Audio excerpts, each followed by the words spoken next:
2018 года Берген Мото выпускает вездеходы для рыбаков и охотников.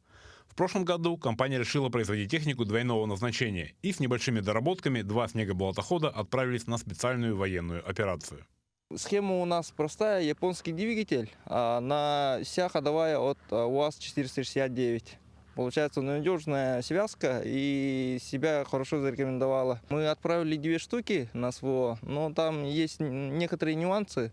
Светотехнику изменили, чтобы не было видно, что вездеход едет. Изменили глушитель, изменили каркас вездехода, чтобы быстро можно было снять тент и быстро можно было натянуть тент. Вездеход Берген, кроме высокой проходимости, отличается грузоподъемностью. Одна машина может взять 800 кг груза или 6 пассажиров. Военные, опробовав вездеход в полевых условиях, вынесут свой вердикт и внесут приложение по доработке под армейские нужды.